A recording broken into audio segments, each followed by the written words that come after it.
Hi everyone. First of all, welcome to Manideepa YouTube channel. Now I am going to read the lesson Oliver asks for more from 8th class English textbook.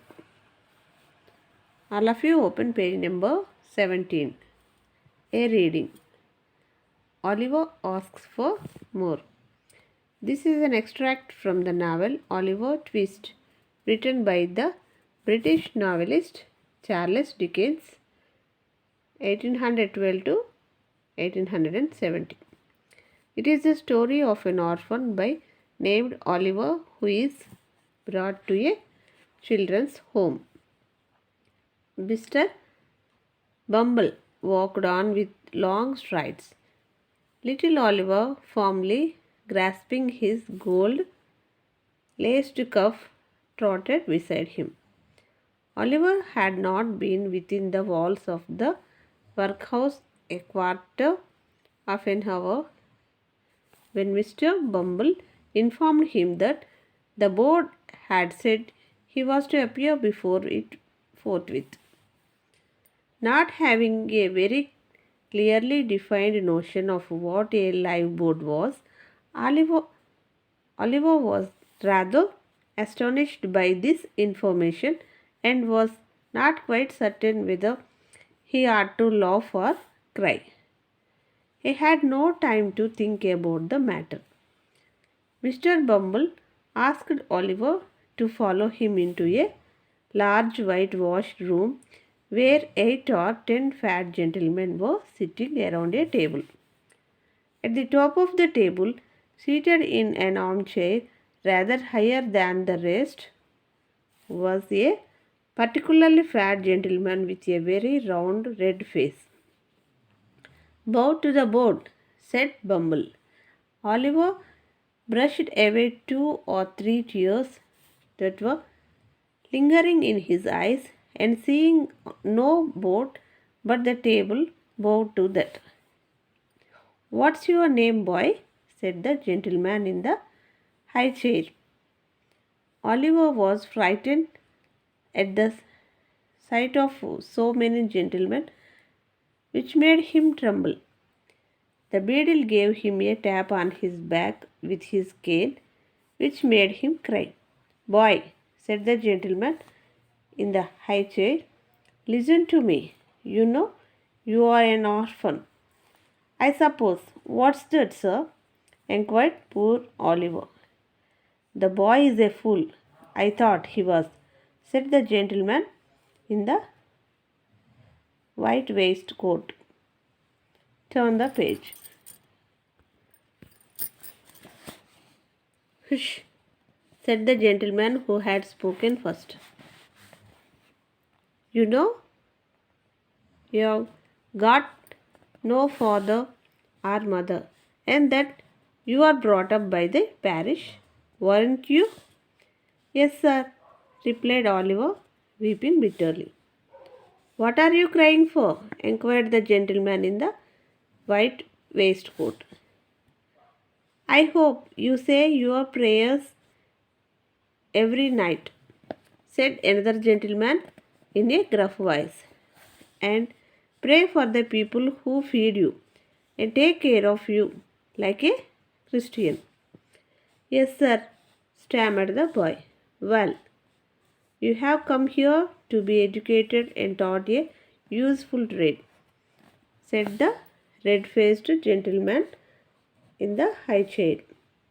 "So you will begin to pick oakum tomorrow morning at 6 o'clock," added the surly one in the white waistcoat.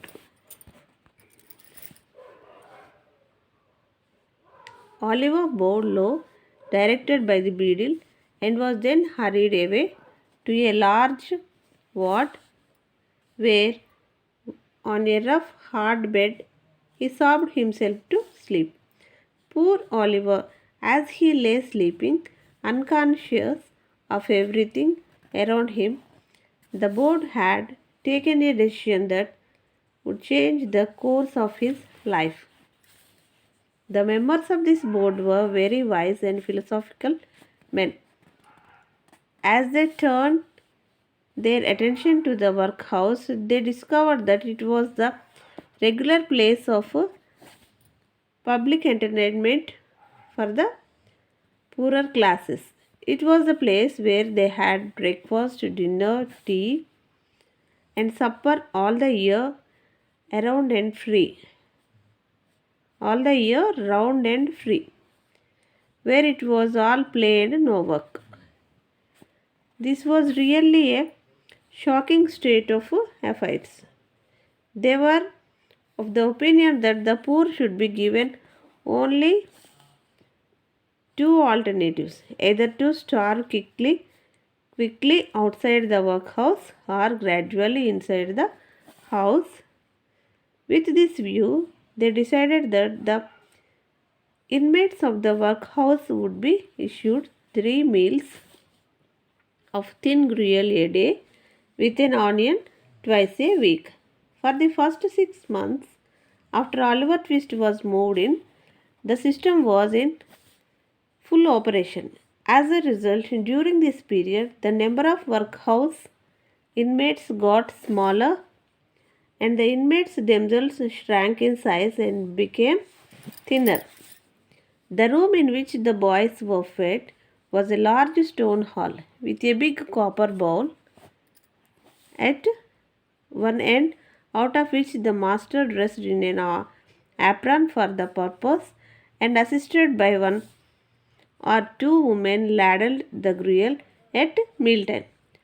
Of this festive composition, each boy and one basinful and no more except on occasions of great public rejoicing, when he had 2 ounces and a quarter of bread besides. The basins never wanted washing. The boys polished them with their spoons till they shone again. When they had performed this operation, they would sit staring at the copper bowl with such eager eyes as if they could have devoured the big bowl itself and everything in it. At the same time, they sucked their fingers most carefully to catch up any stray flashes of gruel that might have stuck thereon. Boys have generally excellent appetite. Oliver Twist and his companions suffered the tortures of slow starvation for 3 months. At last, they got so voracious and wild with hunger that one boy who was tall for his age and hadn't been used to that sort of thing for his father had kept a small cook shop, hinted darkly to his companions that unless he had another basin of gruel per day, he was afraid he might some night happen to eat the boy who slept next to him, who happened to be a weakly youth of a tender age. He had a wild, hungry eye, and they believed him.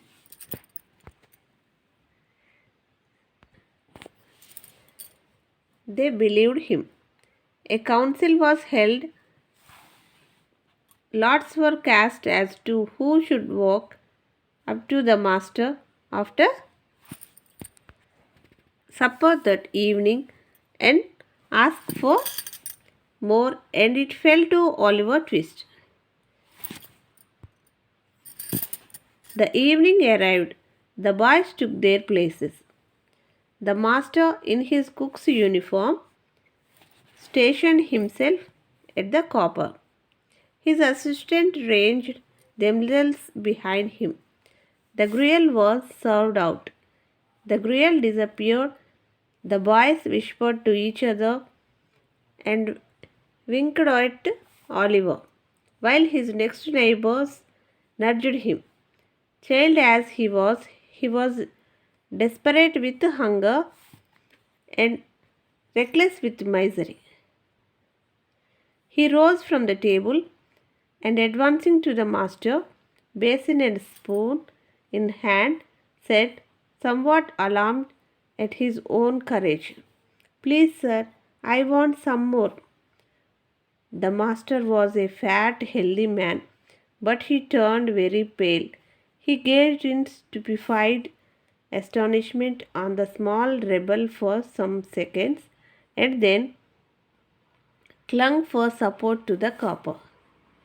The assistants were paralyzed with wonder, the boys with fear.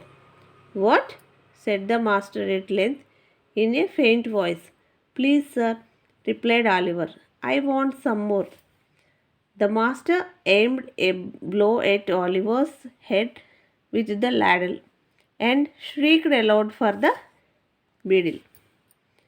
The board was sitting in solemn meeting when Mr. Bumble rushed into the room in great excitement and addressing the gentleman in the high chair said, Mr. Limpkins, I beg your pardon, sir. Oliver Twist has asked for more. There was a general start. Horror was depicted on every countenance. For more, said Mr. Limpkins.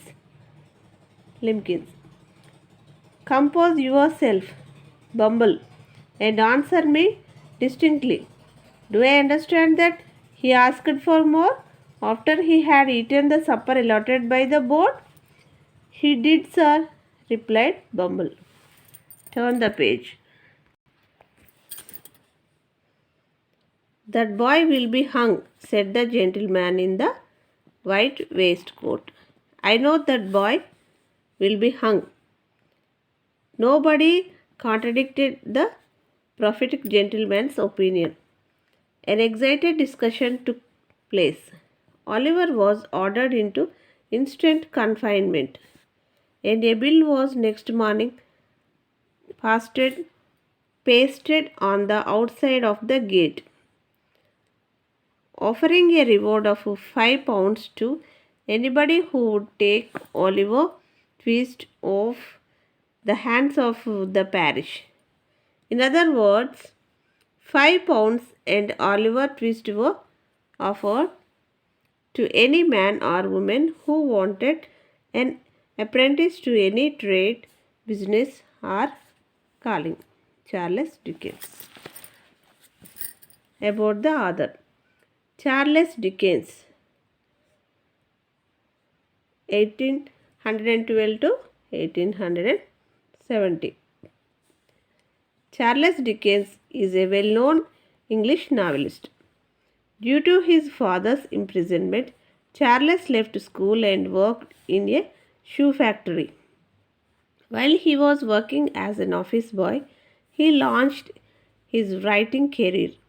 His novels Oliver Twist, Great Expectations, Pickwick Papers, Bleak House, A Tale of Two Cities, and David Copperfield brought him name all over the world. He went on lecture tours to America and got literary reputation. He focused on social issues and human ailments in his works. This is all about the lesson. Oliver asks for more.